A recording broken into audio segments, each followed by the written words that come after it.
वारणा धरणाच्या पाणलोट क्षेत्रामध्ये अतिवृष्टी होत असल्यानं धरणाच्या पाणी पातळीमध्ये झपाट्यानं वाढ होत आहे। जलाशय परिचालन सूचीप्रमाणे धरणाची पाणी पातळी नियंत्रित ठेवण्याकरिता आज धरणातून चालू असलेल्या विसर्गामध्ये वाढ करून 2 वक्रद्वारांमधून 2200 क्युसेक्स आणि विद्युत जनित्रामधून 1600 क्युसेक्स असे एकूण 3800 क्युसेक्स पाणी हे नदीपात्रामध्ये सोडण्यात येणार आहे। त्यामुळे नदीच्या पाणी पातळीत वाढ होणार आहे। त्यामुळे नदीकाठच्या लोकांना सतर्कतेचा इशारा वारणा धरण व्यवस्थापनाकडून देण्यात येत आहे, अशी माहिती सहाय्यक अभियंता मिलिंद किटवाडकर यांनी दिली आहे।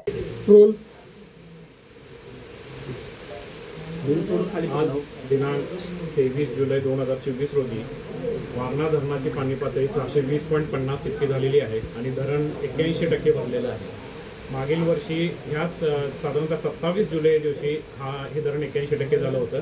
यावर्षी पावसाचं प्रमाण जास्त असल्यामुळे जसं मागील वर्षी याच दिवशी साधारणतः 750 mm पाऊस झाला होता आजपर्यंत, तर आज रोजी 1600 mm इतका पाऊस झालेला आहे आणि त्यामुळे धरणाची पाणी पातळी वाढून 81% इतकी झालेली आहे।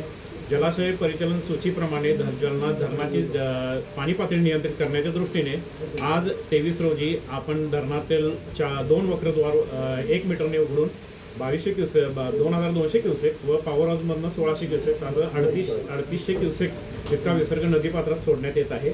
तरी नदीकाठच्या लोकांनी दक्षता बाळगून सावधानीचा इशारा समजून योग्य ती काळजी घ्यावी।